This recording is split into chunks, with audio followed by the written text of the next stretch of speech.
Welcome back to Mahanaim அனாஜப் channel. ஆண்டவராகிய இயேசு கிறிஸ்துவின் நாமத்தினாலே உங்கள் அனைவரையும் நான் அன்போடு கூட வரவேற்கிறேன். இன்றைக்கு நாம் எதை பற்றி பார்க்க போகிறோம் என்றால், ஆண்டவராகிய இயேசு கிறிஸ்து சிலுவையிலே பேசின 7வது கடைசி வார்த்தையை பற்றி பார்க்க போகிறோம். Father, into your hands I commit my spirit. இதை தான் நம்ம பார்க்க போகிறோம். அதாவது இப்படியாக சொல்லுகிறார், கர்த்தராகிய இயேசுவே என் ஆவியை ஏற்றுக்கொள்ளும் என்று தொழுது கொள்கிறார். அதாவது ஸ்தேவான் ஆண்டவராகிய இயேசுவிடத்தில் என்னுடைய ஆவியை ஏற்றுக்கொள்ளும் என்று தொழுது கொள்கிறார். ஆனால் ஆண்டவராகிய இயேசு கிறிஸ்துவோ தன் பிதாவிடத்திலே ஒப்பு கொடுக்கிறார். அதாவது இதற்கு என்ன வித்தியாசம் என்றால், ஆண்டவராகிய இயேசு கிறிஸ்து சொல்லுகிற முறைப்படி பார்த்தால், பிதாவே என்னுடைய ஆவியை நீர் வைத்துக்கொள்ளும் என்று. ஸ்தேவான் சொல்லுகிற முறையின்படி பார்த்தால், நீர் என்னை ஏற்றுக்கொள்ளும் என்கிறார். இது ரெண்டுக்குமே வித்தியாசம் இருக்கிறது. என்ன வித்தியாசம் என்று நாம் பார்க்கலாம். ஆண்டவராகிய இயேசு கிறிஸ்து ஏன் தன்னுடைய ஆவியை அவர் பிதாவிடத்திலே ஒப்புக் கொடுக்க வேண்டும்? காரியாகிய நான் ஒரு காரியத்தை நினைவுபடுத்த விரும்புகிறேன். அது என்னவென்றால், உங்களுடைய சுவாசம், நீங்கள் சுவாசிக்கும் சுவாசம், உங்கள் மூச்சுக்காற்று தேவனுடைய சுவாசம் என்று அறிவீர்களா? என்ன புதுசாக சொல்கிறேன்னு நினைக்கிறீங்களா? இப்போ ஆதாமுக்கு அவர் ஒரு சரீரத்தை கொடுத்து விட்டார், மண்ணினாலே ஒரு சரீரத்தை கொடுத்து விட்டார்.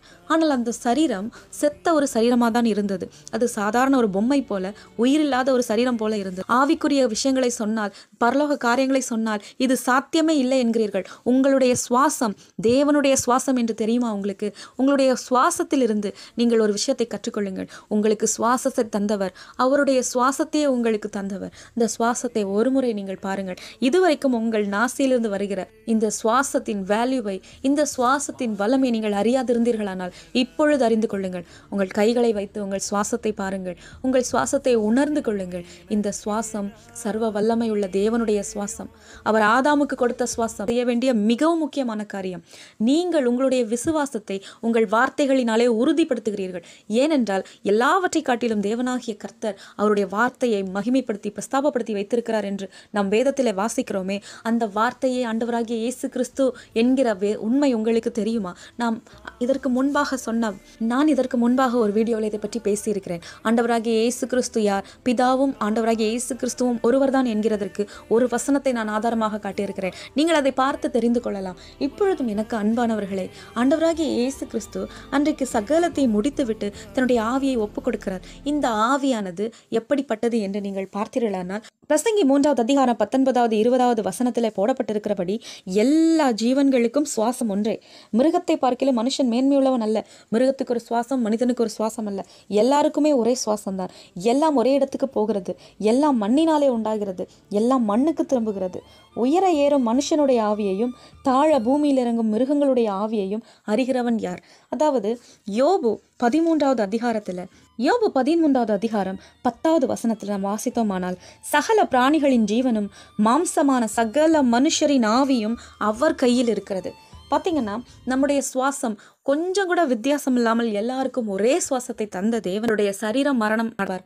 இவ்வுலகத்தில் வாழ்கிற சயின்டிஸ்ட் ஆனாலும் சரி, பெரிய விஞ்ஞானிகளாக இருந்தாலும் சரி, பெரிய அறிவியல் ஆராய்ச்சியாளர்களும் சரி, அவர்களால் ஒரு எறும்பை கூட இன்றைக்கு நாம் பார்க்கிறபடி உயிரோடு உருவாக்க முடியாது.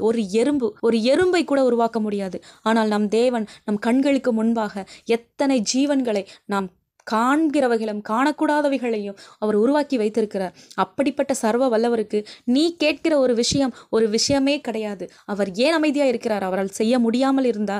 அப்படி அல்ல.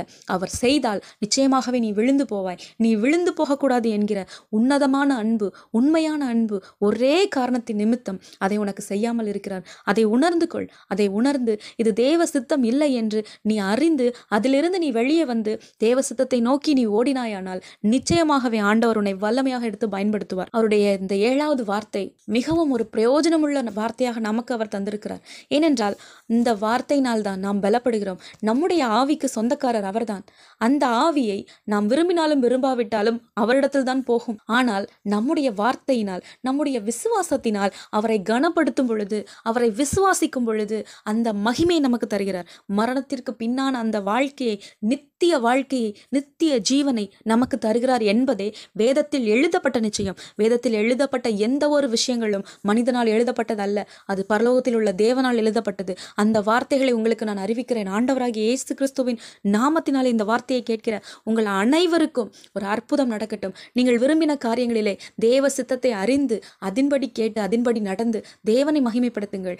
மரண தருவாயில் இருக்கிறவர்களுக்கு போய் சொல்லிக் கொடுங்கள். உன் ஆவியை ஆண்டவராகிய இயேசுவிடத்திலே ஒப்புக்கொடு. அவர்கள் அவர்களுக்கு போய் சுவிசேஷம் அறிவியுங்கள். இது மிகவும் முக்கியமான காரியம். உயிரோடு இருக்கிறவர்களுக்கு அல்ல, மரண தருவாயில் இருக்கிறவர்களுக்கும் நாம் சுவிசேஷம் அறிவிக்க வேண்டியது நம்முடைய கடமையா இருக்கிறது. ஒருவேளை நீங்கள் சுவிசேஷம் அறிவிக்கும்படி அவர்கள் மரணப்படுக்கையிலே ஆண்டவர் அவர்களை வைத்திருக்கலாம். நீங்கள் போய் சொன்ன பிறகுதான் அவருடைய ஆவியை எடுக்க வேண்டும் என்று தேவன் காத்து கொண்டிருக்கலாம். அவருடைய வார்த்தையை கேட்டு இன்றைக்கே போய் உங்களுக்கு அன்பானவர்கள், உங்களுடைய நண்பர்கள், உங்களுக்கு யாரா இருந்தாலும் சரி, மரணப்படுக்கையில் இருக்கிறவர்களுக்கு போய் சொல்லுங்கள், ஆண்டவராகிய இயேசு கிறிஸ்துவை விசுவாசித்து உன் பாவங்களை எல்லாம் அறிக்கையிட்டு பாவ மன்னிப்பின் நிச்சயத்தை பெற்று உன் ஆவியை தேவனிடத்திலே ஒப்புக்கொடு என்று. இப்படி நீங்கள் சொல்லும் பொழுது நீங்கள் மரணத்திலும் அவருடைய ஆத்மாவை காத்து கொள்கிறீர்கள், காப்பாற்றுகிறீர்கள் என்கிறது உங்களுக்கு தெரியுமா? இதை நீங்கள் இந்த தெரிந்து கொண்டு இதன்படி செயல்படுங்கள். ஆண்டவராகிய இயேசுவிடத்தில் நம்முடைய ஆவியை ஒப்பு கொடுத்து எப்பொழுதும் அவருக்கு கீழ் அடங்கியிருப்பது நமக்கு பாதுகாப்பு என்பதை உணர்ந்தவர்களாக நாம் இன்றைக்கு செயல்படுவோம். இதை கேட்கிற உங்கள் அனைவருடைய காரியங்களிலும் ஆண்டவராகிய இயேசு கிறிஸ்து ஒரு அற்புதம் செய்வாராக, இன்றைக்கே செய்வாராக. ஆண்டவராகிய இயேசு கிறிஸ்துவின் வருகை மிகவும் சமீபமாயிருக்கிறது. இந்த வருகையிலே நாமும் ஆயத்தமாகி ஒரு கூட்ட ஜனங்களையும் ஆயத்தப்படுத்துவோம். இதுவே அவருடைய விருப்பமாய் இருக்கிறது. அவர் வருகை மட்டும், அவருடைய கிருபை நம்மை தாங்கட்டும். ஆமென்.